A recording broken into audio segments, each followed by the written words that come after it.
nosotros vamos a contestar una pregunta. ¿Hermanos en Cristo o amigos? ¿Hermanos en Cristo o amigos? Ese es el título de lo que nosotros vamos a ver en esta noche. Así que vamos a orar para encomendar este tiempo en las manos de Dios, para que Él permita pues que podamos tener un buen tiempo aquí. Oremos.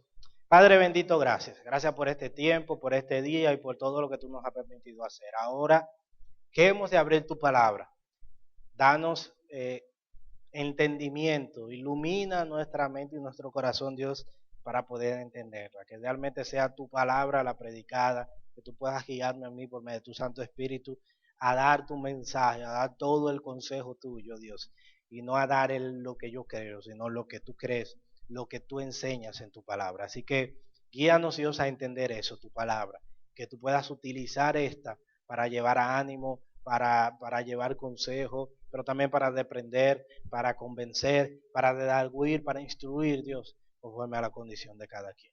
Muchísimas gracias, Padre. Por Cristo Jesús oramos. Amén. El hombre de hoy nosotros vemos que es alérgico al compromiso. Es fuertemente alérgico al compromiso. Nosotros vemos eso en por ejemplo, el divorcio. Vemos como el divorcio es cada día más grande en cuanto al matrimonio. Vemos como hay más que prefieren simplemente entrar en concubinato, que es entrar a vivir con una persona sin un compromiso con esa persona, sea la mujer con el hombre o el hombre con la mujer. Hay como un asunto de que compromiso, esa palabra realmente al hombre de hoy no le gusta mucho. Y en la iglesia eso se ha dejado ver. Nosotros vemos como cada día hay más cristianos que dicen ser cristianos, pero que inmediatamente, pero que tú le hablas de compromiso con la iglesia, no le hables de eso. Hay muchos cristianos que dicen ser cristianos que no pertenecen a ninguna iglesia. Hay muchos cristianos que dicen ser cristianos que solamente van a la iglesia, es un domingo a la iglesia y ya, cumplen. No hay compromiso con esa iglesia. Y esa falta de compromiso también se evidencia en la forma en cómo nosotros nos relacionamos. A la hora de ver como lo que dice la Biblia de cómo yo me relaciono, lo que dice la Biblia que yo debo de tener en relación a mis hermanos en Cristo y lo que yo creo.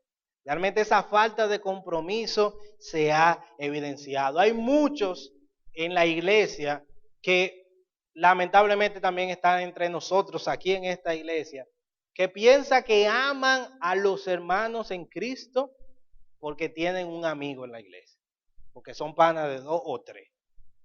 Y porque son panas de 2 o 3, porque son bien amigos de 2 o 3, ya por eso piensa que aman a todos. Y eso es otro concepto, esa es otra forma de pensar, esa es otra filosofía que también el mundo nos ha adoptado. El pastor Suján Michelén, en un sermón que escuché de él decía que no es lo mismo amar a la humanidad que amar a seres humanos. Quizás pueda sonar medio contradictorio eso. No es lo mismo amar a la humanidad que amar a los seres humanos. Amar a la humanidad, cuando yo digo eso, me refiero a que es fácil porque eso no merece ningún compromiso con algún individuo en específico. O sea, yo amo a todos, pero no me comprometo con nada. Y eso es una idea hoy en día del mundo que ama a la humanidad, yo amo a los seres humanos, pero yo estoy trancado en mi vaso, yo no quiero con nadie sociabilizar con nadie. O sea, él ama a la humanidad, pero al individuo no es difícil, ¿no? ¿Verdad? ¿Por qué? Porque al individuo es que yo debo de amar. Cuando yo amo al ser humano, yo también debo de amar al individuo. Es al amigo, es a la esposa, es al hermano, es al padre, es a la madre. Es como individuos que nosotros tenemos que amar también. Alguien dijo una vez que amar es algo personal. Amar realmente es hacer cosas concretas por individuos concretos.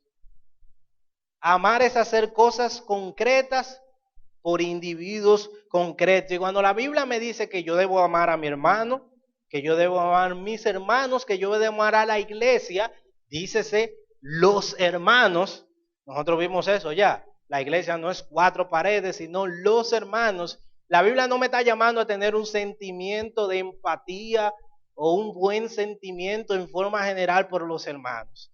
Sí, ellos me caen bien, yo los amo a todos, pero no me involucro con nadie de forma específica. Amar es realmente hacer cosas concretas por individuos concretos. ¿Y por qué esto es así? Porque eso es lo que la Biblia dice que Dios hizo por mí. Dios no me amó de forma general solamente, Él me amó de forma específica. Cuando Cristo murió en la cruz, no murió por todos, para que Él no murió por todos sin asegurar la salvación de nadie. O sea, Él no murió por todos sin asegurar la salvación. Eso es lo que cree mucha gente en cuanto a la pérdida de la salvación. Dios aseguró, Él pudo hacer, Él hizo posible, Cristo hizo posible la salvación de todos en la cruz, pero no aseguró la salvación de nadie. Eso es lo que creen. Nosotros no creemos eso. La Biblia enseña que Dios murió en la cruz por individuos específicos, sea por ti y por mí, si tú dices ser creyente. O sea, Cristo no me amó de forma general. Él no dijo de que, mira, yo te amo, así es que tú te salvas, sálvate a ver si tú puedes, ¿no?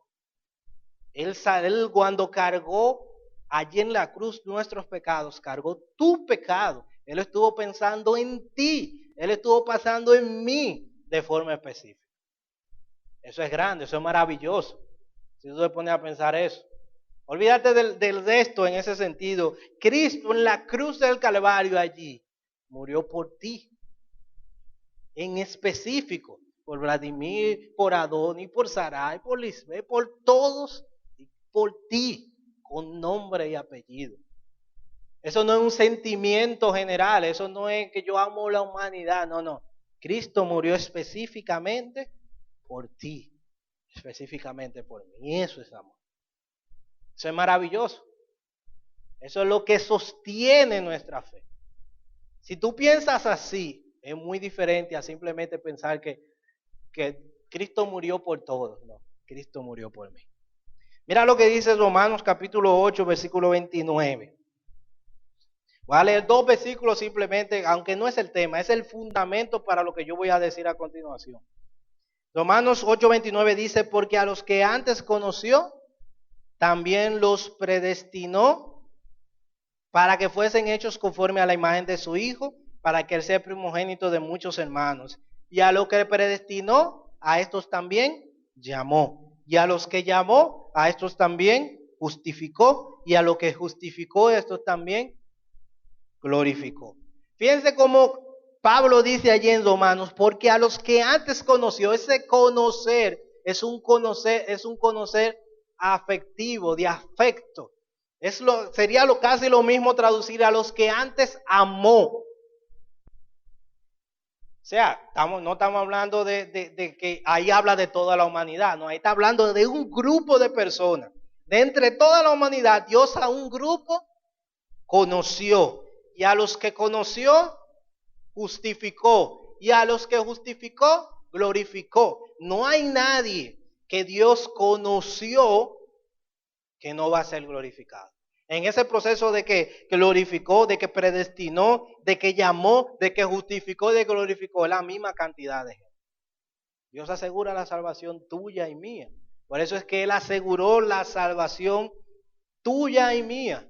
Él hizo la salvación posible de pocos, pero esos pocos que él aseguró van a ser salvos, seguro.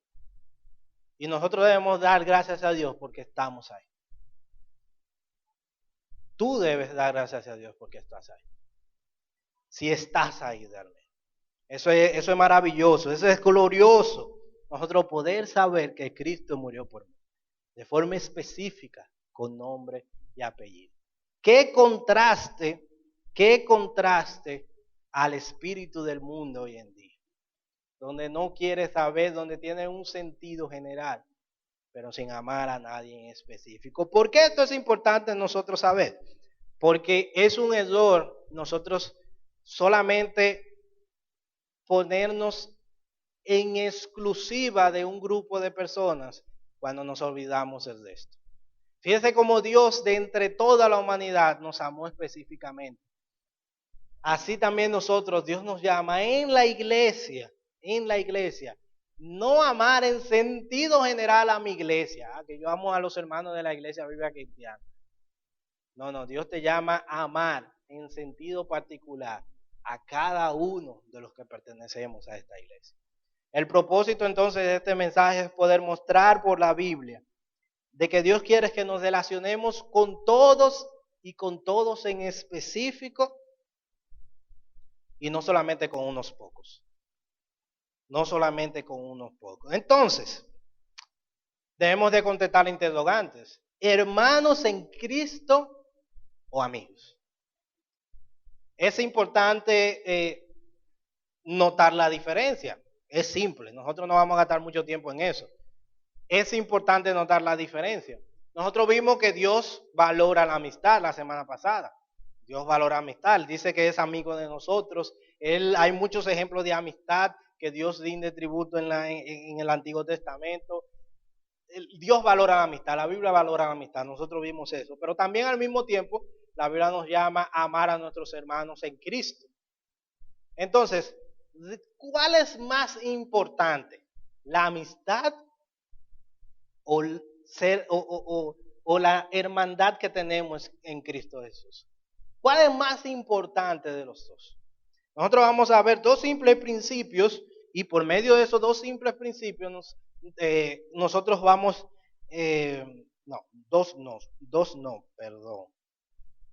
Nosotros vamos a ver tres simples principios y entonces vamos a ver realmente cuál de los dos es más importante. Tres principios que habla la Biblia en cuanto a eso. Gálatas capítulo 6, versículo 10. Allí nosotros vamos a ver el primero. Gálatas capítulo 6, versículo 10. Dice, así que, según tengamos oportunidad, hagamos bien a todos y mayormente a los de la familia de la fe. Versículo que muchos conocen. Lo primero que nosotros aprendemos es que la familia de la fe, dígase, los hermanos en Cristo tienen preeminencia. Tienen preeminencia. Lo primero que nosotros aprendemos es que la familia de la fe tiene preeminencia. Cuando hablo de preeminencia es importancia. Tiene una importancia por encima de lo normal. Hay un comentarista que se llama Banner que él dice lo siguiente. La regla es simple. Cuando este versículo dice que tengamos oportunidad, hagamos bien a todos, se refiere a que nosotros estamos favorecidos con la oportunidad y que tenemos el poder de favorecer a todos. No es que vamos a hacerlo cuando sea conveniente o cuando se va a avanzar en el interés de alguna parte o cuando pueda contribuir a nuestra fama. La regla es que tenemos que hacer, que debemos de hacerlo cuando tengamos la oportunidad de hacerlo. No importa cuántas veces se produzca, no importa cuántos objetos de benevolencia se presenten, cuanto más mejor. No importa cuánto la abnegación nos pueda costar, no importa la poca fama que podamos conseguir. Aún si tenemos la oportunidad de hacer el bien, vamos a hacerlo. Y deberíamos estar agradecidos por ese privilegio. Y es que hacer bien para todas las personas, no solo a nuestra familia, no solo a nuestro partido, no solo a nuestros vecinos, no a los de nuestro propio color, no a los que viven en la misma comunidad con nosotros, sino con toda la humanidad. Si somos capaces de llegar y beneficiar a un hombre que vive al otro lado del mundo, a quien nunca hemos visto y nunca veremos en este mundo o en el porvenir, todavía tenemos que hacer lo bueno. Tal es el cristianismo. Y con esto, como en todos los demás aspectos, se diferencia del estrecho y espíritu del estrecho y egoísta, ¿me ve? Se diferencia del estrecho y del espíritu egoísta que prevalece en todo el mundo. En esta declaración, Pablo dice que nosotros nos diferenciamos de esto. ¿Por qué? Porque hacemos bien a todos. Esto es una forma de ver diferente. Jesús, una forma de ver diferente al mundo. Ya Jesús lo había dicho en el Sermón del Monte. Jesús ya lo había expresado. Esa cosmovisión, esa forma de ver el mundo de nosotros debe ser diferente. Jesús dijo, ustedes habían escuchado que deben de pagar mal por mal, ojo por ojo, pero yo os digo, si alguno, él dice, le abofetea una mejilla, ¿qué tú tienes que hacer? Poner la otra. Si alguno te hace cargar una milla, ¿qué tú debes hacer? Llevar una extra. Es la misma forma de ver la cosa. Nosotros no estamos para pagar mal por mal. Nosotros debemos hacer bien a todos. La Biblia nos llama a nosotros a hacer bien a todos, independientemente de donde estemos. Ahora, Pablo hace una distinción cuando dice, y mayormente a los de la familia de la fe. Pablo no nos está llamando, eso es algo, Pablo no nos está llamando a nosotros a hacer acepción de personas. No. Pablo no nos está llamando a relacionarnos solamente con la familia de la fe, porque su frase anterior contradice eso, porque él dice, haced bien a todos. Pablo no nos llama a solamente hacer el bien a la familia de la fe. No, tampoco. Porque, vuelvo y repito, su declaración anterior descarta eso. Pablo lo que está diciendo es que en nuestra vida de desprendimiento que debemos de tener, en esta vida que en vez de nosotros estar echando raíces para cosas materiales, nosotros vamos a ayudar a otros. Pero en esa ayuda que nosotros damos, siempre debemos de tener pendiente la familia de la fe. Ahora nótese que Pablo dice los hermanos en Cristo. Él no habla dentro de los hermanos en Cristo al que tú te llevas bien o al que tú te llevas mejor. No, no. Pablo solamente dice a la familia de la fe. Punto. Entonces, cuando yo tengo algo que dar y yo estoy, qué sé yo tengo ropa o yo tengo gozo, la idea que Pablo tiene que hacer es que primeramente tú tienes que pensar en la iglesia, no exclusivamente. O sea, si tú tienes algo para dar, tú ayudas, aunque se lo de un primo, un amigo, una familia, pero tú siempre tienes que tener pendiente la iglesia. Es así nosotros. Debemos de cultivar ese espíritu de dar, ese espíritu de liberalidad, como dice la Biblia, de generosidad, de nosotros dar. Cuando nosotros damos, la Biblia bendice, la Biblia resalta al que da. ¿Sabe por qué? Porque es una muestra de que las cosas materiales de ese mundo no lo tienen dominado, sino que Él tiene dominado a las. Y cuando damos es muestra de esto. Entonces, lo primero que aprendemos es que la familia de la fe tiene preeminencia. Los hermanos en Cristo tienen preeminencia. Ahora, ¿por qué es esta preeminencia? ¿Por qué? La respuesta es por los lazos que nos unen. O sea, lo que nos une, lo que hace que yo tenga una unión con un hermano que Dios ha lavado con su sangre, que al igual que yo es un pecador redimido, que es un pecador perdonado por Cristo Jesús. Esa unión es algo divino, celestial, va más allá de lo que nosotros entendemos. Dice Romanos capítulo 12, versículos 4 y 5, porque de la manera que en un cuerpo tenemos muchos miembros, pero no todos los miembros tienen la misma función, así nosotros, siendo muchos, somos un cuerpo en Cristo. Pero esa declaración, a mí lo que me encanta es que no termina ahí. Termina diciendo, y todos miembros los unos de los otros. O sea, tú y yo estamos unidos no solamente a Cristo. Tú y yo estamos unidos entre nosotros. Pablo no dice que tú eres quien te une. No, no. el hecho de que nosotros cuando Cristo nos salva y por medio del bautismo nos deposita en la iglesia, en su cuerpo, al mismo tiempo también nos hace miembros del uno del otro. Hay un lazo que tú y yo no podemos entender. Hay un lazo grande. Hay un lazo enorme, intrínseco, que no podemos entender. El lazo que tú y yo tenemos en la fe, por lo que Cristo ha hecho por nosotros, es más grande, es más profundo de lo que podemos entender. Y por eso la importancia que la Biblia le da a amarnos los unos a los otros, a soportarnos los unos a los otros, a ser unos los unos con los otros, los unos, fíjense, los unos con los otros, los unos con los otros. La Biblia insiste en eso una y otra vez. Es que tú y yo lo hemos de hacer. Vamos a pasar la eternidad juntos. Esto es un ensayo aquí. Entonces, si nos da brega aquí, imagínense, con ese hermano que quizás tú digas, no, que él no me cae bien, con ese tú vas a pasar la eternidad.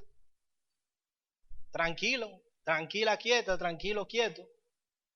Entonces, es un ejercicio que debemos de hacer. Efesios capítulo 4, versículo 2 dice, con toda humildad y mansedumbre, soportaos con paciencia los unos a los otros en amor, solícitos en guardar la unidad del espíritu en el vínculo de la paz, un cuerpo, un espíritu, como fuiste también llamados a una misma esperanza de vuestra vocación, un Señor, una fe, un bautismo, un Dios y Padre de todos, el cual es sobre todos y por todos y en todos. El versículo 2, cuando dice, el versículo 3, cuando dice solícitos en guardar la unidad del espíritu en el vínculo de la paz. Fíjate que Pablo no dice procuren llegar a ser uno, esfuércense en ser uno y guarden que sean uno. Pablo no dice eso. Pablo lo que dice es solícitos en guardar la unidad del espíritu. Pablo no está discutiendo que tú y yo tenemos una unidad, que tenemos algo en común. Es lo que está diciendo, eso que ya es, eso que tenemos ya, guarden eso. Vivan como lo que son. Uno. Fíjate todas las cosas que nosotros compartimos. Un cuerpo, todo lo que compartimos. Como es digno de la vocación con que fuiste llamado, compartimos la vocación. Dice la unidad del espíritu, compartimos el espíritu, compartimos un cuerpo, como fuiste también llamado a la misma esperanza de vuestra vocación, compartimos una esperanza, compartimos un Señor, compartimos una fe, compartimos un bautismo, un Dios y Padre de todos. Compartimos eso. Lo que nos une es más grande y más profundo de lo que no entendemos.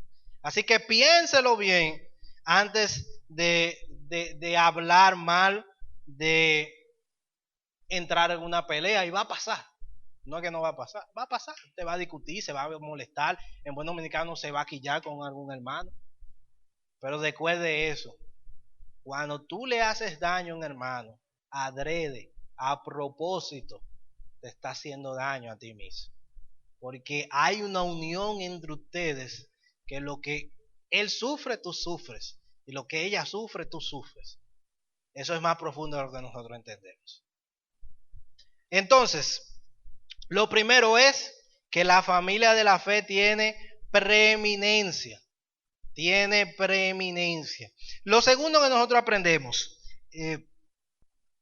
Primera de Corintios capítulo 12, versículo 14 en adelante. Capítulo 12, versículo 14 en adelante. Dice, además el cuerpo no es un solo miembro, sino muchos. Si dijera el pie, porque no soy mano, no soy del cuerpo, por eso no será del cuerpo. Y si dijera la oreja, porque no soy ojo, no soy del cuerpo, por eso no será del cuerpo. Y si todo el cuerpo fuese ojo, ¿dónde estaría el oído? Si todo fuese oído, ¿dónde estaría el olfato? Mas ahora Dios ha colocado los miembros, cada uno de ellos, en el cuerpo, como Él quiso. Porque si todos fueran un solo miembro, ¿dónde estaría el cuerpo? Porque ahora son muchos los miembros, pero el cuerpo es uno solo. Ni el ojo puede decir a la mano, no te necesito, ni tampoco la cabeza a los pies, no tengo necesidad de vosotros. Antes bien, los miembros del cuerpo que parecen más débiles son los más necesarios. Y aquellos del cuerpo que que nos parecen menos dignos, a estos vestimos más dignamente. Y los que en nosotros son menos decorosos, se trata con más decoro. Porque lo que en nosotros son más decorosos no tienen necesidad, pero Dios ordenó el cuerpo dando más abundante honor al que faltaba, para que no haya desavenencia en el cuerpo, sino que los miembros todos se preocupen los unos por los otros. De manera que si un miembro padece, todos los miembros se duelen con él. Y si un miembro recibe honra, todos los miembros con él se gozan. Vosotros pues sois el cuerpo de Cristo y miembro cada uno en particular. Lo mismo que le decía. Lo segundo que nosotros aprendemos es que dentro de la familia de la fe, donde debe ser la preeminencia, y ya explicamos en qué consiste la preeminencia, lo segundo que aprendemos es que dentro de la familia de la fe debemos amar y dar importancia a todos por igual. A todos mis hermanos en Cristo, yo debo amar de la misma manera y dar importancia a todos en forma igual. Eso no soy yo, eso es lo que acabamos de leer. Fíjense, vuelvo y repito y leo el versículo 25. Para que no haya desavenencia en el cuerpo, sino que los miembros, como dice, todos se preocupen los unos por los otros. De manera que si un miembro se padece, todos los miembros se duelen con él. Y si un miembro recibe honra, todos los miembros con él se gozan. Todos debemos a todos la misma importancia y el mismo amor. Cristo inspiró a Pablo a escribir la metáfora perfecta, el cuerpo. No hay un órgano, no hay algo que sea menos importante que otro. Cuando se habla de importancia es que cuando usted nace y nace con todo, lo que sea que le quiten, a usted le va a doler. Usted dice, pero el pelo me lo corta. No. Eso sigue ahí, su pelo, porque le sigue creciendo. Ahora dígale que le corten el cuero cabelludo, de donde nace así, de raíz, para que no le crea, a ver si no le va a doler. Todo duele. La unidad que nosotros tenemos es tal que lo que le pasa a uno, lo siente el otro. Debería ser así, porque Pablo está diciendo que lo que nosotros somos así, pero también debemos actuar de esa forma y debemos dar importancia y amar de la misma forma a todos. No importa lo que pase con el otro, no importa. Yo debo de amar, yo debo de darle la misma importancia a todos por igual. A todos por igual. Esos son los dos principios. Primero, esos son los dos principios que hemos visto hasta ahora. Primero, la familia de la fe tiene preeminencia. Y segundo, dentro de esa familia de la fe yo debo de amar a todos y darle la misma importancia a todos por igual. Lo tercero y último que nosotros aprendemos es que esta realidad, es decir, los dos principios anteriores, no quita la realidad de que vamos a tener un encuentro, vamos a tener una relación más cercana con unos que con otros. Es decir, estos dos principios anteriores no quita que vamos a tener una relación más cercana con unos que con otros. ¿Por qué? Hay dos personajes bíblicos que lo hicieron. Jesús, nuestro gran Señor, lo hizo. Fíjense en Mateo capítulo 9. Mateo capítulo 9. Jesús tenía discípulos y fíjense cómo eso se fue estrechando. Capítulo 9, versículo 35 de Mateo dice que Jesús recorría a todas las ciudades y aldeas, enseñando en la sinagoga de ellos y predicando el evangelio del reino y sanando toda enfermedad y toda dolencia en el pueblo. Al ver las multitudes, tuvo compasión de ellas porque estaban desamparadas y dispersas como ovejas que no tienen el pastor. Fíjense lo que dice el versículo 37. Entonces dijo a sus discípulos: a la verdad la mies es mucha, mas los obreros pocos. Rogad pues al Señor de la mies que envíe obreros a su mies. ¿A quiénes cuando Jesús dice discípulos se refiere ahí en el versículo 37? No son a los 12, ya yo le digo. ¿Por qué? Capítulo 10 elige a los 12. Versículo 1. Entonces, llamando a sus 12 discípulos, le dio autoridad sobre los espíritus inmundos para que los echasen fuera, etcétera, etcétera, etcétera. A la luz de los otros pasajes paralelos en Lucas y en Marcos, nosotros vemos que aquí, en el capítulo 10 de Mateo, es que Jesús elige a los 12. Jesús no eligió a los 12 al principio de su ministerio. Se estima que Jesús duró 1 año y medio aproximadamente predicando y haciendo milagros. Y a la mitad de sus 3 años, al año y medio, Jesús entonces eligió a los 12. O sea que los 12, ese número exclusivo, fue en la segunda parte del ministerio de Jesús. Entonces el versículo 37 del capítulo 9 que nosotros leímos, se refieren a todos los que le seguían. Jesús generó una fama y había mucha gente que le seguía, que se hacían llamar sus discípulos, unos más que otros. Jesús tuvo de ese grupo que le seguía, Jesús eligió a 12. Fíjense entonces cómo Jesús hace así, tenía un grupo que le seguía. Y de ese grupo que le seguía entonces tenía 12 que elige. Pero de esos 12, también nosotros tenemos a 3 que estaban constantemente con Jesús, que muchos de ustedes saben, y que le dicen el anillo de Jesús. Ahí mismo en Mateo capítulo 17, Jesús dice, en Mateo capítulo 5, versículo 37, aún antes de llamar a los 12, ya Jesús tenía ese anillo. Fíjense como en el capítulo 5, versículo 37, Jesús dice, y no permitió que le siguiese nadie, sino Pedro, Jacobo y Juan, hermano de Jacobo. Esos 3, Pedro, Jacobo y Juan. Pedro el apóstol, que escribió primera de Pedro, Juan, que escribe Juan, y Jacobo el hermano de Juan, a quien matan en los hechos, a quien es el primero de los apóstoles que hacen nada que matan en los hechos. Entonces, Jesús tiene muchos seguidores, pero de esos seguidores elige a 12 y de esos 12 tiene a 3. Y fíjense como en el capítulo 17, versículo 1, para completar la idea del anillo, Jesús dice, 6 días después, Jesús tomó a Pedro, a Jacobo y a Juan su hermano y los llevó aparte a un monte alto y se transfiguró delante de ellos y resplandeció su rostro como el sol. Nuevamente los 3, y así se repite varias veces en el resto de los evangelios, como Pedro, Jacobo y Juan. Eran esos 3 a que Jesús le permitió el acceso a ciertos milagros que no pudo ver todos. ¿Por qué? Bueno, Jesús tiene su razón. Esos fueron quizás los 3 más prominentes de todos los discípulos, lo que hicieron quizás más, lo que tuvieron más impacto. Pedro fue el que abrió la predicación.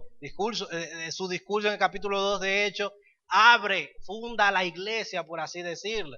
Y Juan, el testimonio, tenemos 3 cartas de él, un evangelio. Muchos piensan de eso, pero en sentido general, en sentido específico, no sabemos, por su voluntad, porque él lo quiso. Es lo único que podemos decir. Ahora una pregunta, ¿Jesús amó más a Pedro, a Jacobo y a Juan que a los otros 12? No. Jesús amó más a los 12 que al otro grupo grande donde él escogió a ellos. No. Jesús murió específicamente, como vimos, por cada uno en particular. Su amor fue igual de grande porque por cada uno murió en la cruz, derramó su sangre y dio su vida hasta la muerte por cada uno en particular. Pero fíjense que no se relacionó con cada uno de particular. Es imposible para nosotros relacionarnos de forma particular de cada uno. Pablo también lo hizo. Pongo un solo ejemplo de Pablo por causa de tiempo. Timoteo. Timoteo te ve que aparece en cartas acompañando a Pablo como uno de los que escribe. Mira, aparece en Romanos, en Primera y Segunda de Corintios, en Filipenses, en Colosenses, en Primera y Segunda de Tesalonicenses, en Timoteo y en Filemón, perdón, porque obviamente Timoteo era para él. O sea, de las 13 cartas que escribe Pablo, de las 13 cartas que escribe Pablo, Timoteo estaba con él 1, 2, 3, 4, 5, 6, 7, 8. En 8, Timoteo estaba ahí con él. O sea que también tenía más cercanía. Y así hay otros. Silvano, habla que también aparece varias veces. Silas, que le acompañó también en su viaje misionero. Lucas, que también fue uno de los que estuvieron allí con Pablo. Y así sucesivamente. Pablo amaba a la iglesia y a cada individuo profundamente. Y nosotros podemos ver eso en sus cartas. Pero eso no quita de que él no, por cuestiones de necesidad, por cuestiones de simple lógica, él no puede gastar el tiempo con todos al mismo tiempo, no puede dedicarle el mismo tiempo a todos. Entonces, nosotros hemos aprendido ahora que 3 principios fundamentales. Número 1, la familia de la fe tiene preeminencia. Número 2, la familia debemos de tratar a todos y dar la misma importancia a todos por igual, amar a todos por igual en la familia de la fe. Y en tercer lugar, estos principios anteriores no quitan la realidad de que vamos a relacionarnos más con unos que con otros. Pero fíjense como yo digo, a relacionarnos más con unos que con otros. Yo nunca digo amar más a unos que con otros. La Biblia usted nunca va a encontrar un versículo donde le mande a amar a un hermano más que a otro, donde le mande a estimar a un hermano más que a otro, donde le mande a perdonar más a un hermano más que a otro. Usted nunca va a encontrar eso en la Biblia. No hay uno. ¿Por qué? Porque la Biblia quiere que nosotros nos amemos a todos por igual. Pero Dios también conoce la realidad en cuestiones de trabajo en la iglesia. Por el simple hecho de que usted trabaje en un ministerio donde tú y yo tenemos, donde por ejemplo Sara y yo trabajamos, estamos en la directiva, tenemos una reunión por semana, nos vemos el sábado, nos vemos el domingo y ella es la secretaria y tienen que enviar cosas y hablamos más. Lógicamente entre nosotros se va a desarrollar una mayor intimidad, una mayor cercanía. Recuerdan características de la amistad que vimos la semana antes pasada, que con cualquier otro. Pero bajo ninguna circunstancia eso me debe llevar a mí a yo poner a Sarai por encima de otro. Fíjense cómo el drama que nosotros pusimos, el caso que dramatizaron, cómo el hermano, una excelente, buscó consejo y cómo pudo, lo que le motivó a darle al hermano que no conocía bien los zapatos, era para estar más cerca de él. Excelente. Pero eso no quita de que él no hubiera podido dárselo a su buen amigo, él pudiera dárselo a su amigo también. Otra cosa que pudieran haber hecho es pensar, oye, ¿cuál de los dos tiene mayor oportunidad de conseguir los zapatos? Porque quizás este trabaja y él puede conseguirlo, pero el otro no trabaja y no está. Y si ese es mi amigo, yo se lo voy a dar, aunque sea mi amigo, pero no por el hecho de ser mi amigo, yo se lo voy a dar, sino porque yo creo que él tiene mayor necesidad. Y así es que nosotros debemos razonar. Así es que nosotros debemos razonar. Cuando nosotros pensamos en eso, entonces, viendo lo que la Biblia enseña, podemos contestar la pregunta. ¿Cuál es más importante? ¿Hermanos en Cristo o amigos? Realmente, la hermandad en Cristo Jesús siempre va a ser lo más importante. ¿Por qué? Porque los amigos los elijo yo. pero los hermanos me lo da Cristo. Yo elijo cuáles son mis amigos, pero los hermanos me lo da Cristo.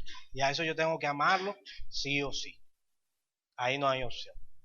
Ahí no hay opción. Cuando nosotros pensamos en eso, entonces ya nosotros vamos a actuar de forma diferente. Por ejemplo, en la fila, ahí tenemos eso a mí personalmente me molesta, y me molesta cuando pasa en la iglesia.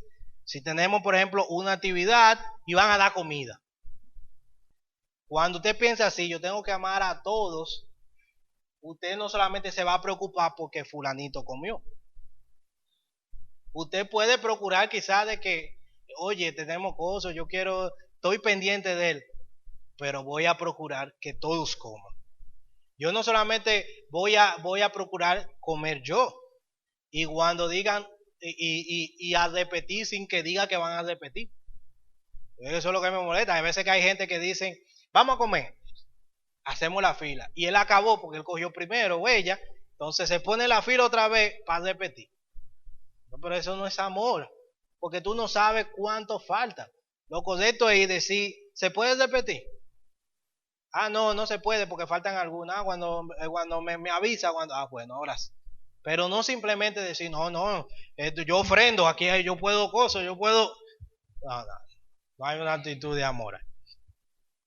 Y así podemos ir aplicando eso a todo. Cuando yo tengo que dar algo, ¿qué yo pienso? ¿Se lo voy a dar a fulanito simplemente porque somos pana full? Pero fulanito trabaja, fulanito tiene una familia que se lo puede dar. Porque mejor no se lo da al otro hermano, que quizás no es tu pana full, quizás tú no hablas mucho con él, pero tú sabes que lo necesita. Entonces, ese amor es lo que nos une, y ese amor es lo que debe de unirnos, y es lo que yo debo de tener siempre pendiente. No que mi pana, no que mi amigo sea más importante, y que todo es con él y que todo es para él. No, eso no es de Dios. Yo voy a compartir, y vamos a tener, y vamos a hacer, vamos a cocinar juntos, y vamos a ir para esto juntos, y vamos a hacer lo otro juntos. Pero debo siempre recordar eso. Él o ella no es más importante que el resto de los hermanos.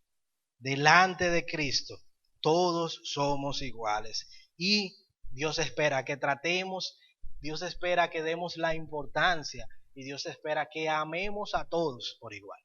Eso no es fácil. Decía Blaise Pascal que si nosotros, que si el mundo conociera lo que yo pensara acerca del otro, es decir, él decía que si todos pudiéramos saber lo que pensáramos, él dice con toda propiedad que en el mundo no hubiera más de 4 amigos. En el mundo no hubiera más, porque somos pecadores, y aún con tu amigo tú te quillas y le deseas todo lo mal del mundo en algún momento. Entonces, si el otro se da cuenta de que yo pienso así, imagínate.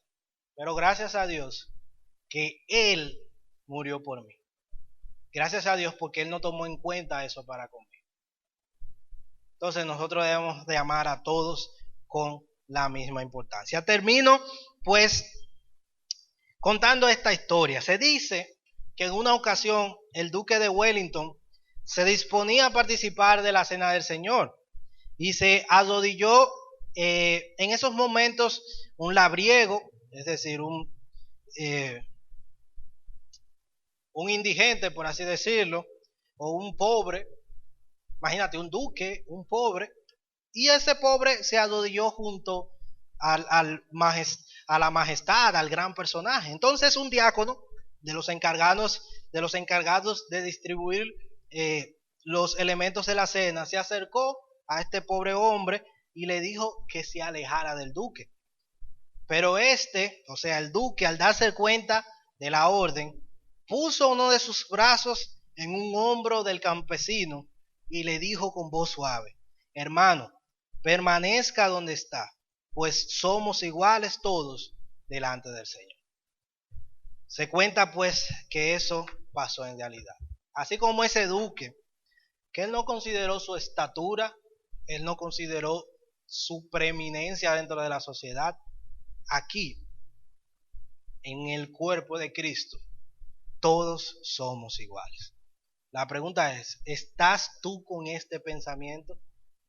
¿Estás tú dando importancia a uno por encima de todos? Dios nos llama a amar a todos específicamente, no simplemente un sentimiento, a todos específicamente. Pero como Él nos amó a nosotros, por todos Él se entregó en la cruz. Él derramó la misma sangre por todos. Para Él todos teníamos la misma importancia. Así tú y yo debemos de amar y debemos de darle la misma importancia a todos nuestros hermanos. Oremos.